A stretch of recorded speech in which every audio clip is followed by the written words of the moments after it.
My dog's suicide note. January 2nd, 2021. My dog Lars is feeling sad. He tries to kill himself by pouring gasoline in the bed of a pickup truck and laying down in it. He then enters the cab of the truck. He wrote a suicide note, leaving it next to himself. Fortunately, I find him before he can figure out how to remove the safety on a Bic. I try to read the note, but I'm distracted by the handwriting. His previous owner hadn't briefed me on this trick. It's better than my handwriting. I ask him, "How did you write this? Lars, how did you write this? How did you write this? How did you write this?" Lars doesn't respond. I take him inside the house and wash the fuel from his coat and throw away the note. Lars isn't even my last dog. My last dog was a puppy that I got to keep for 3 days. Actually 2 days, I believe, before my company made me get rid of it. I mean, I was bringing it to the office every day because I had nowhere else to put it, as I was living in a tent at the time. But before that, my previous dog was Lars. Lars was from Boulder, Colorado. I was living with this computer programmer, my father's college roommate. I went over to his girlfriend's house. She's a Western witch, because I have the Wicked Witch of the West, and then there was my literature teacher, who was the Wicked Witch of the East, who was interested in sleeping with me. But I was so naive, I didn't understand. But I went over to his girlfriend's house to help her remodel. I had a big, one of those big steel pikes that they used to break ice. I was using one of those to rip up all the hardwood in what was once the living room and tile out of the kitchen. Before we got to business, I really didn't understand what we were going to do there. It was after dark and it was summertime, pretty late.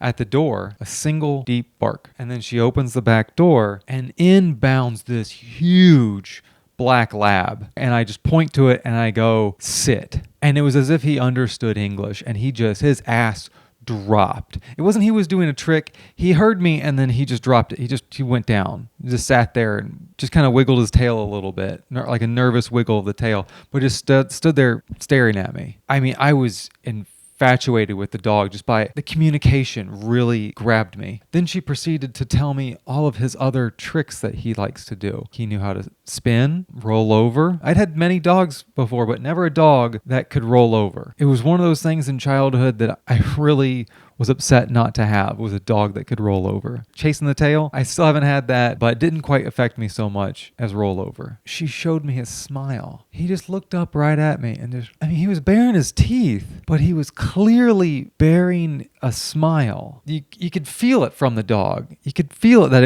in its heart, it was smiling. Anyway, we all three of us, we went and sat in the hot tub, just looked at the stars, and they were pointing to the stars, and my roommate, he was pointing up and he was asking if I could see the different colors of these stars, and no, everything's white. They're all white to me. Unnerved me a bit that he could see all these different colors in these stars, and I was only seeing white ones. And then there's Beetlejuice, of course, but he was just seeing blues and greens and yellows. She had said she's going to be getting rid of the dog.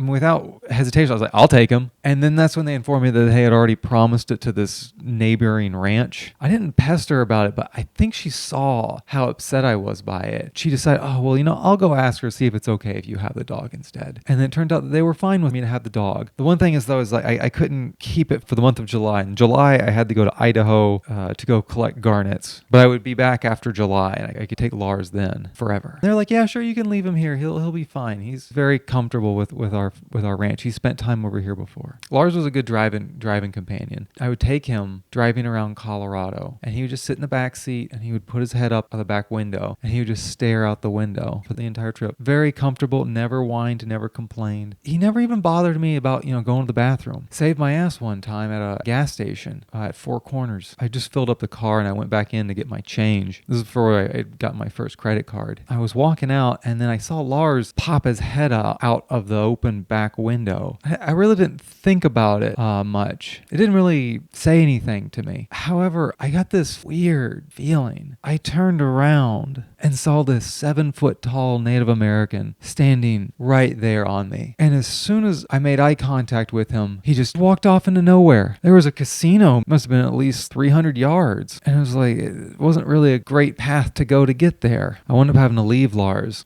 with my parents when I moved to China. I mean, he had already been there when I went to work in the oil and gas fields. Yeah, I guess I just had to abandon him in Leeds, Alabama, when he was so happy in Bailey, Colorado, on a nice high mountain top where he could collect elk bones and breathe that mile-high air. Nice cold winters, powder snow that he could dig his shoulder in and slide. And I left him in Alabama. The last time I saw Lars, I had just moved back from China. I had been over there for 3 years. I came home to visit my family and see Lars. Lars had not aged well. He'd made it a lot longer than I thought he was. I got him when he was 8, and by this time he was 15. He was haggard, couldn't walk very well anymore, really didn't want to get up, struggling every time to get up. He's pooping on himself. I was kind of like, maybe he'll get like a little bit of a spurt of late life. He'll bounce back when he, just from, me giving him more attention and stuff. But then we had a rainy day in late July. I went outside and he was just too out of it to be able to even get out of the rain. I took a photo of him, went inside, discussed it with my father, and then we took him to the vet. Now I wanted to take him out back and I wanted to dig a hole and build him a grave. My father talked me into just lethal injection at the vet and then cremation. Pretty glad I went with the lethal injection.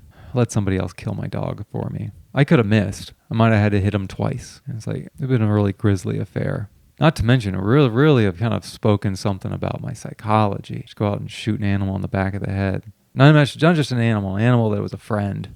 Kind of really made me think about like the media that I was intaking and how I felt like that was like an acceptable form of behavior. Like that was cool. That's what a cowboy would do. Like pretty barbaric, really. I don't know. How can you judge? I've never died before. Who knows? Maybe you want to go out with a bang. Maybe you want a little bit of excitement at the end. What dreams have you forgotten? I named my book that because I had a dream about the pandemic happening and then forgot about it. Luckily, I recorded it. If you want to support me, the link for my book is in the description below. Below that, there is a link to Casey Judson is Dead. That's a film that I made back in 2021. I came up with the idea for that film after Casey told me he had stage 3 kidney failure. I don't think he told anybody else. And it got me thinking, like, how would I react to Casey dying? If you'd like to see that, follow the link down below. It's on sale right now for $1.